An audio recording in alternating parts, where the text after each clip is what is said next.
सर्दियों के मौसम में बार चुनाव की गर्मी बढ़ती ही जा रही है। अब सिर्फ एक दिन शेष रह गया है। कल 16 तारीख को बार चुनाव जो है डिक्लेयर होने के बाद में वोट पड़ जाएंगी और उसके बाद में शाम को रिजल्ट भी आ जाएगा और पता चल जाएगा कौन बनेगा बार का प्रधान। बार प्रधान की दौड़ में दो मजबूत कैंडिडेट जिनको माना जा रहा है इस समय, वो मजबूत कैंडिडेट है अरुण शर्मा जी। अरुण शर्मा जी के साथ में अजय भारत मीडिया की टीम ने बात की और उनसे जानना चाहा किन मुद्दों को लेकर के वो बार के चुनाव में इस समय हैं। काफ़ी विस्तृत चर्चा इस बारे में की गई है अरुण शर्मा जी के साथ में। आप इस खबर के माध्यम से देख सकते हैं। इस खबर को आप शेयर कीजिए, लाइक कीजिए, चैनल को सब्सक्राइब जरूर कीजिएगा और हमारे साथ बने रहिएगा। जय हिंद, जय भारत, धन्यवाद। जय हिंद, जय भारत। आप देख रहे हैं अजय भारत मीडिया और हमारे साथ इस वक्त हैं अरुण शर्मा जी, जो कि प्रधान पद की उम्मीदवार की दौड़ में हैं। और हम इसलिए कह रहे हैं दौड़ क्योंकि अब बहुत ही कम दिन बचे हैं इनको चुनाव होने में, जिसमें डिक्लेयर हो जाएगा कि कौन प्रधान पद पे उम्मीदवार जो जीत का है। आज हमारे साथ अरुण शर्मा जी, हम इनसे जानना चाहेंगे किन मुद्दों को लेकर के ये प्रधान पद के चुनाव लड़ रहे हैं। सर बताएं कृपया, किस मुद्दे को लेकर के आप प्रधान पद के चुनाव जो है वो लड़ रहे हैं। मुद्दा ये है कि ईमानदारी से चुनाव लड़ेंगे जी, ईमानदारी से काम करेंगे जी, और पारदर्शिता, ये न्याय का मंदिर है। और जहाँ बहुत सी कमियां पहले रही हैं, क्यों ये हरियाणा की सबसे बड़ी बार है, गुड़गांव डिस्ट्रिक्ट बार, जी, और सबसे ज़्यादा इसमें मेंबर हैं। जी, ठीक है। 1975 में ये जो परिसर है जिसमें हम बैठ के आज बात कर रहे हैं, ये जो बना था, उस टाइम हरियाणा के मुख्यमंत्री चौधरी बंसीलाल जी थे। जी, अब ये बिल्डिंग एक्सपायर हो चुकी है और जस्टिस टावर बन रहा है। तो मेरा एक कहना ये है कि एक टावर मेरे वकील साथियों के लिए भी बने जी, कि, और उस टावर में कम से कम 1000 एडवोकेट्स के चैम्बर हो, और एक चैम्बर में अगर 2 वकील बैठे तो 2000 वकील बैठ सकते हैं। जी, तो हम बने तो हरियाणा सरकार से भी गुजारिश करेंगे कि वकीलों को बैठने के लिए एक अच्छी जगह मिले।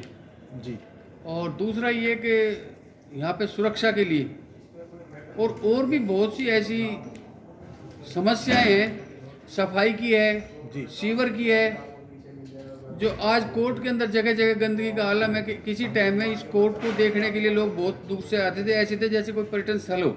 जी, और आज इस कोर्ट का देखो कितना बुरा हाल है, क्योंकि वकीलों को बैठने के लिए जगह नहीं है। अगर यहाँ पर, क्योंकि जितने चैम्बर बने थे आज वो भी कम पड़ रहे हैं, सीट भी कम पड़ रही हैं, और आज लोग उम्मीद टकटकी लगाए बैठे हैं। क्योंकि सरकार से हम मांग करेंगे कि वकीलों को ज़्यादा से ज़्यादा लेट, जैसे जस्टिस टावर का निर्माण हो रहा है, कि वकीलों को बैठने की जगह होनी चाहिए। और ये मांग बहुत पहले से उठती हुई आ रही है कि वकीलों को एक सुरक्षित स्थान मिले ताकि सभी आदमी। दूसरा ये कि मेरे जो युवा साथी हैं एडवोकेट्स, उनके चेहरे पर रौनक हो, क्योंकि वो कोर्ट के ऑफिसर हैं, और वो बेंच के सामने जाएं तो वहाँ से न्याय के लिए जब मांगने जाएं तो वहाँ से बाहर निकलें तो उनके चेहरे पे मुस्कान हो। और मैं देखता हूँ कि जो हमारे नए युवा साथी हैं,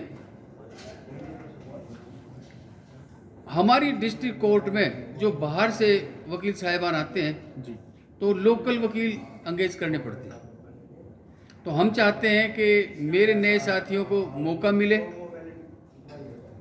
उनको अच्छा एक्सपीरियंस मिले, काम मिले और कमाई का साधन भी मिले।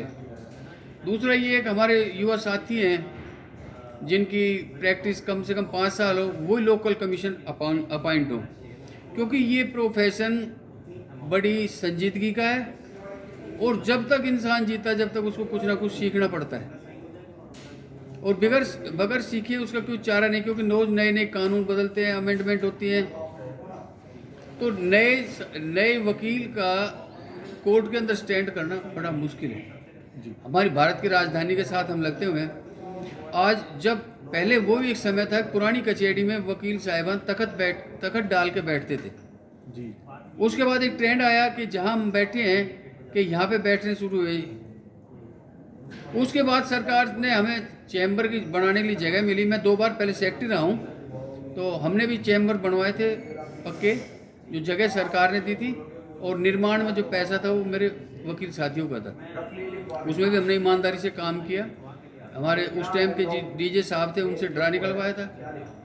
आज इसकी समस्या है। आज देश इतनी तरक्की कर रहा है कि आज एक नया सिस्टम बन गया है। चैम्बरों के बाद अभी लॉ फर्म खुल गई है, बड़े बड़े ऑफिस बन गए हैं, तो बिजनेस उधर जा रहा है। जैसे आप बाजार से बड़े बड़े मॉल बन गए, तो उस पर प्रोफेशन का भी ट्रेंड बढ़ता जा रहा है, क्योंकि नए नए बच्चे आ रहे हैं। आज डिजिटल इंडिया का ज़माना है, आगे डिजिटल क्राइम है, तो जो पुराने चले गए वो तो अपना काम काट लेंगे। जो नई जनरेशन आ रही है उसके लिए तो जगह भी अच्छी चाहिए, चैम्बर की जगह टावर भी चाहिए, और नए वकीलों के लिए कुछ ना कुछ चाहिए, जैसे सीट हो, लोकल कमीशन अपॉइंट हो, लोकल एडवोकेट्स के लिए जगह, उनको प्रॉपर जगह मिले।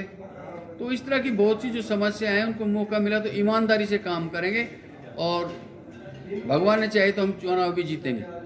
सर आपने बात की अभी पारदर्शिता के लिए, तो पारदर्शिता आप किस तरह से देखते हैं, किस मामलों में पारदर्शिता की जरूरत है कोर्ट? कई बार भाई भतीजावाद होता है, जैसे ऑफिस बियरर्स होते हैं, चैम्बर बन रहे हैं, चैम्बर की जैसे कोई अलॉटमेंट है, या किसी के साथ वकील के साथ कोई जाति होती है, या उसके साथ कहीं बेंच में कहीं कोई बात होती है, तो उसके लिए हम ये नहीं कि अपने निजी स्वार्थ के खातिर अपने युवा साथी की या किसी अधिवक्ता की बलि चढ़ा दें।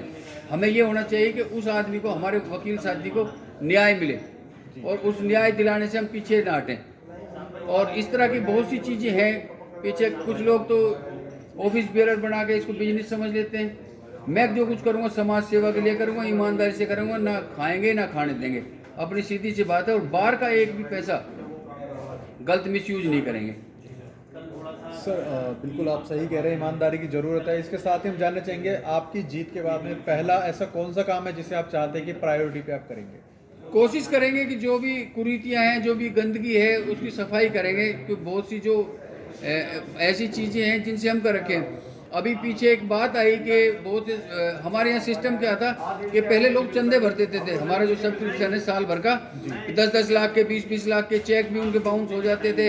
मतलब चुनाव को बेईमानी से, या जो बाहर से वकील आते हैं वो इफेक्ट करते हैं। जो उस कोर्ट परिसर में जो एडवोकेट्स बैठते हैं, जो हम डिसाइड करते हैं, वो डिसाइड ना करने के बाद वो लोग कर देते हैं कि जो लोग चंदा भरवाते हैं और वो करते हैं। तो इस पे भी रोक लगी है। इस बार रोक लगने के बाद उसके बावजूद भी, जब हमारा ये सिस्टम था कि एक आदमी अपने सब्सक्रिप्शन अपने मोबाइल से भरेगा और उसका OTP नंबर जाएगा, लेकिन उसके बावजूद भी कुछ नाम कटे हैं, तकरीबन 480 ऐसा पता लगा है। तो इसका मतलब 400 आदमी वो थे कि जिनके चंदे, जिनके हमारा साल भर का सब्सक्रिप्शन, जो चुनाव लड़ रहे हैं उन कैंडिडेटों ने भरे, जो कि गलत है। जो मल्टीपल ट्रांजैक्शन में जो वो अटके हुए थे। तो इस तरह का मतलब जो हमारा ये है कि जो आदमी पैसा लगाएगा तो वो कहीं ना कहीं से निकालने की कोशिश करेगा कि कहाँ से क्या करेगा। तो दूसरा ये जो इस तरह की जो चीज़ें हैं कि हम ये रखें, और दूसरा ये जो फैसला करें वो कम से कम बाहर में जो एडवोकेट्स बैठे हैं वो लोग अपने प्रतिनिधि का सही चुनाव करें, जो साल भर ईमानदारी से काम करे, बार के जनहित में करे, बार के लिए करे, और बार के द्वारा सबकी सलाह लेके करे। मैं उन बातों पे अमल करूँगा, और पहले भी मैं 2 बार सेक्रेटरी रह चुका हूँ। बार ने हमें बहुत सम्मान दिया है, और इस बार भी हम कोशिश करेंगे कि अच्छा करने के लिए करें, क्योंकि पीछे अतीत में जाओ तो बहुत सी चीज़ें ये बार हमारे यहाँ भूलती नहीं। अगर एक सुई भी पिटती है तो उसका भी खुड़का होता है, उसकी आवाज़ आती है, और लोगों को पता लगता है कि यहाँ क्या चल रहा है क्या नहीं। हमारे यहाँ अधिवक्ता, सीनियर अधिवक्ता हैं, बोलते नहीं हैं, तोलते हैं, कि जो बातें वो करते हैं कि मतलब वो देख रहे हैं, सुनने पे विश्वास नहीं करते, वो देखने पे विश्वास करते हैं। और वो सब ईमानदारी चाहते हैं। वो ऐसे चाहते हैं कि लोग बार को बेच के ना, जो लोग क्योंकि जाते हैं। और मैं चाहता हूं कि हमारा नया अधिवक्ता जाए, चाहे वो बेल मैटर हो, चाहे स्टे मैटर हो, कि सबको रिलीफ मिले। ये ना कि मतलब एक आदमी निजी स्वार्थ के खातिर वो करे। और दूसरा ये कि हमारी जो फीमेल एडवोकेट्स हैं, हम उनको भी अपने साथ और आगे लेके चलें, उनके भी वेलफेयर के लिए करें। और उसके बाद ये कि हम चाहते हैं एक मॉडर्न लाइब्रेरी बने। मॉडर्न लाइब्रेरी बहुत ज़रूरी है, क्योंकि हमारे यहाँ से बहुत से अधिवक्ता साथी अब जो यंग के अंदर करेज आया है यंग एडवोकेट्स में, वो जुडिशरी में जाने का आ रहा है। और जुडिशरी में वो लोग जाते हैं जो बेचारे जिनको वो नहीं मिल पाता। क्या नहीं मिल पाता कि जो बेसिक एजुकेशन है जुडिशरी तैयारी करते हैं, वो गरीब एडवोकेट तो मोटे पैसे नहीं दे सकता। बिल्कुल। जहाँ 2-2 लाख 4-4 लाख रुपए ट्यूशन के लिए कोचिंग के लिए भरते हैं। अगर मॉडर्न लाइब्रेरी, तो मैं चाहता हूँ जैसे पंजाब यूनिवर्सिटी में चंडीगढ़ है, सारी रात लाइब्रेरी खुली रहती है, तो मैं भी चाहता हूँ मेरे यंग साथी, चाहे फीमेल एडवोकेट्स हैं, मेल हैं, यंग हैं, कि वो लाइब्रेरी में दिन रात पढ़ें और आगे बढ़ें। दिल्ली, हरियाणा, गुजरात, यूपी, मध्य प्रदेश में देखता हूँ हमारे यहाँ हर साल अब यंग एडवोकेट्स जाने लगे हैं, फीमेल भी जाने लगी हैं। तो मैं चाहता हूँ कि मेरे यहाँ से, हमारी डिस्ट्रिक्ट बार से कि जाएं और वो लोग भी ईमानदारी से काम करें, लेकिन हम उनके लिए जब तक फैसिलिटी यहाँ पे अच्छी नहीं देंगे इस तरह के। दूसरा ये है कि बहुत साल से हम देखें राजनीति में, अगर उठा के देखो तो आप, आज तक हरियाणा की अलग हाई कोर्ट नहीं है जी। हाई कोर्ट नहीं है, तो हमारे पास उससे अलावा कोई दक्षिण हरियाणा में कोई बेंच नहीं है हाई कोर्ट की है, ताकि दक्षिण हरियाणा के आम जनता को और अधिवक्ताओं को फायदा हो सके। और पॉलिटिशियन हर बार कहते हैं भाई ये करते हैं। हम ये देखते हैं, आप उधर चले जाओ तो हरियाणा और पंजाब अलग होने के बाद भी जो हरियाणा के हितों पे आज भी कुठारघात हो रहा है। ना इनकी अलग विधानसभा है, ना इनका पंजाब यूनिवर्सिटी में कोई इनका रेशो है जो 40% का कोटा है, फिर इधर ना इनका आज तक इनको पानी मिला, क्योंकि एडवोकेट्स का देश की आज़ादी से पहले एक बहुत बड़ा योगदान रहा है और आज तक भी है इस सोसाइटी में। लेकिन हम जब तक मतलब हम पढ़ेंगे लिखेंगे नहीं, आगे नहीं बढ़ेंगे, कानून में विश्वास नहीं रखेंगे, ईमानदारी से काम नहीं करेंगे न्याय के लिए, न्याय दिलाने के लिए, क्यों हम कोर्ट ऑफिसर हैं। और दूसरा ये मेरे जो यंग साथी हैं कि उनका कहीं टॉर्चर ना हो, हम उनको मनोबल बढ़ाने के लिए काम करेंगे कि सीनियर्स के साथ जाएं और कुछ ना कुछ मिले, क्योंकि नए वकील को बड़ा संघर्ष का सामना करना पड़ता है। वैसे तो कर एडवोकेट्स को तो जीवन भर संघर्ष ही करना पड़ता है, लेकिन अच्छे एडवोकेट्स जब भी बनेंगे जब अच्छी लाइब्रेरी होगी, अच्छे सीनियर्स होंगे। बिल्कुल, ये मुद्दे आपके बहुत ही अच्छे हैं। इसके साथ ही मैं जानना चाहूँगा, अभी आज के समय में जो आपके सामने प्रतिद्वंदी आपके चुनाव लड़ रही हैं, क्या कहना चाहते हैं? मेरा एक तरफा चुनाव है और आधे से ज़्यादा में मैं हूँ, ये मेरा अपना कहना है। और मुझे अपनी बार पे पूरा भरोसा है कि वो बार जो है ईमानदार आदमी को चाहेगी, और मेरी ख्याल में मैं उनसे मतलब बिल्कुल ठीक हूँ, जो अपनी कसौटी पे खरा उतरूँगा और बार के मान सम्मान में कमी नहीं आने दूँगा। और मैं मतलब चाहता हूँ कि मेरी बार का नाम रोशन हो और मेरा टेनर ईमानदारी से और पारदर्शिता निकले, इसी पे मेरा चुनाव निर्भर है। और ना ही मैं ज़्यादा मतलब, आज लोग कोई शराब की पार्टियाँ दे रहा है, कोई मतलब रात को पार्टियाँ कर रहे हैं, यंग जनरेशन को, यंग एडवोकेट्स को गुमराह कर रहे हैं कि उनको पता नहीं है, अभी तरह तरह के लुभावने वादे कर रहे हैं ये। तो ये लोग क्या भला कर सकते हैं। हम अपना ईमानदारी से काम करेंगे। जय हिंद, जय भारत। तो ये थे हमारे साथ में अरुण शर्मा जी, जो कि बता रहे हैं कि किस तरह से वो अपनी बार का और अपने अधिवक्ता साथियों का भला करेंगे। आने वाला समय बताएगा कि क्या होगा। हम इनके साथ कनेक्ट रहेंगे इनकी जीत के बाद भी। देखते रहिएगा अजय भारत। जय हिंद, जय भारत।